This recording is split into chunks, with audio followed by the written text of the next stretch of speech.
Hello there, Guildies. This is the Adventurers Guild. I'm Steve. Still Jesse. We recently brought an episode to you guys about Super Mario RPG, Legend of the Seven Stars, and we talked about how the Origami King had just released. So today, we're going to play the Origami King. That's right. Like Color Me Bad, we're going to go places that no one ever went before. I mean, there's literally like thousands of Origami King videos on the internet. Oh, okay. But here's one more. And we're going to do it funny. It's time for game night. Cue the music. Game night. Hello, Internet. This is Jesse Theory.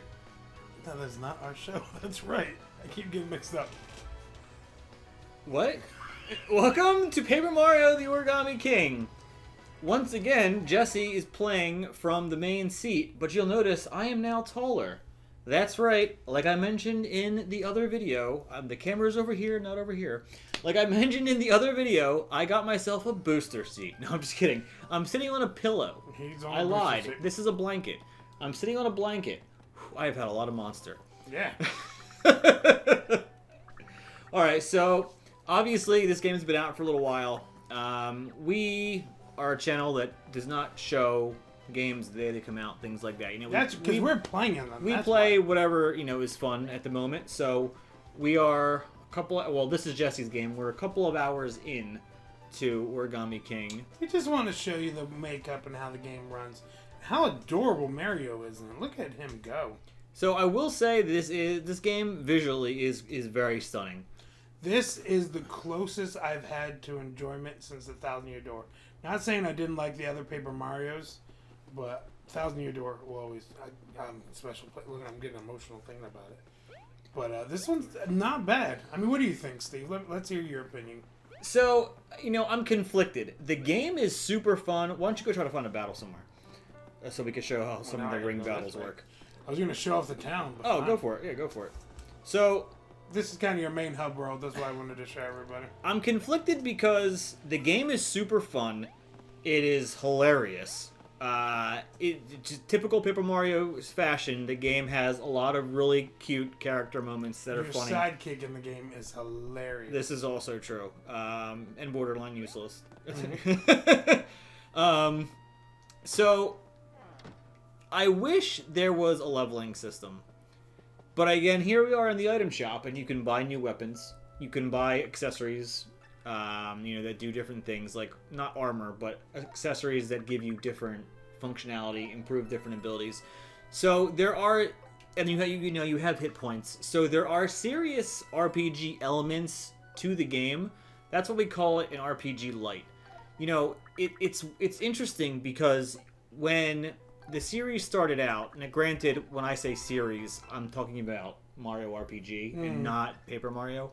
But when the series started out, it was full-blown RPG. It was made by Squaresoft. It was Final Fantasy with a Mario code on top. That is true. And it's like every game that's come out since has, or at least up until this game, has stepped back a little bit. Yeah. So you went to Paper Mario on the N64. It was still a full-blown RPG, but it was a little bit, I guess, for lack of a better word, easier, maybe? I was going to say dumbed down. Yeah, okay, more dumbed down. And then you had Thousand Year Door, which added is the crowd system in. absolutely beloved. And it was still a full-blown RPG. But it did things like adding the crowd system in, right, collecting the coins. But then we moved on to, not Color Splash. What was the one before it? Super. Oh, okay, right. So Super Paper Mario. So you lost the RPG elements in that one. It became more of a puzzle type of game, which all of the games have always had some kind of puzzle solving element to an extent. But that was much more adventurous / puzzle solving and no RPG elements to it. Then came Color Splash on the Wii U. And again, same problem. I mean, it was a little bit of an improvement, but not much. There was still really no RPG elements. You had the you had the card system, which most people did not like. No. Did you? I did not like that game because I don't like the Wii U gamepad. I love the Wii U, but games that force the gamepad on you bother me. But that's a video for another day. Let's see that. So, I do like the battle system in this game a lot. I know I'm gonna be honest. I love this game. I do love it.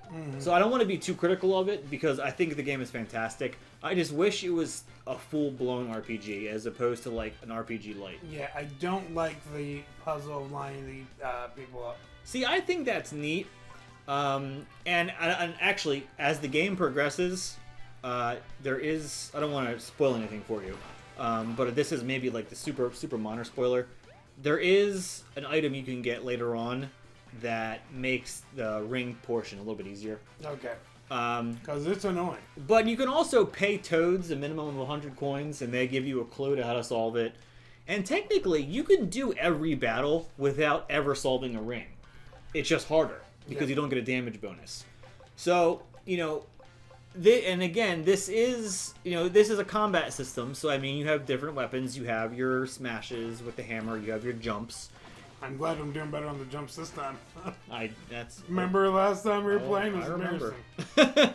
And again, it has the Mario RPG series timing-based things where, like, when you hit A to block, you take less damage. If you hit A as you jump on someone or smash something, you do more. You do better bonus damage. You have your base attack level, and then if you solve the ring puzzles, you get a 50% damage increase. That makes it easier for you to kind of line up your attacks too. Yeah. So I think this game is a very happy medium between what came before it and what people didn't like. As far as the hardcore RPG crowd. I think it takes a little bit of what everyone liked from everything and maybe homogenizes a little bit to try to make everybody happy. So, if you can see too, I'm automatically attacking the Goombas outside of the battle and able to show them. You have to unlock that in the game. Right. So when you level up enough, you can get to that. Right. As you get more powerful, you can avoid a lot of combat by just hitting them with stuff. Hidden Toad. I also like the Hidden Toad aspect of this game. I do too. It is super fun, and there is so many. Do you not... There's an accessory that assists with that. Have you found it yet? No. It might be in the shop. You might be able to buy it now. Have you been to the accessory shop recently? No. It's probably there now. I highly suggest you go to the accessory shop the next time you start playing. So if you haven't played this is what me and Steve were talking about with lining them up. Like you can see here, if I line these toads up, I get a better chance of attacking them all at one shot. And he got the line up perfect, so now he has a 50% damage increase. And the hammer hits in a 4 square... like a literal square, and then hit B, go to the boots, and the boots hit in a straight line. So obviously he's attacking a square, so he's going to want to use the hammer for this attack. And then like other ones, you can get more powerful hammers and stuff, but they wear out and break eventually. Right. But those were just Goombas. So there is weapon durability in this game. I mean, it's not like weapon durability like Breath of the Wild. But, I mean, there is a durability aspect to it, which kind of makes you think, should I just constantly spam this better weapon, or should I use my base attack? It's not frustrating. It's just a component of the game. And to replace the weapons, it's pretty inexpensive anyway, so you basically always have plenty of money. It feels like, this is what's funny about Mario RPG games or Paper Mario games.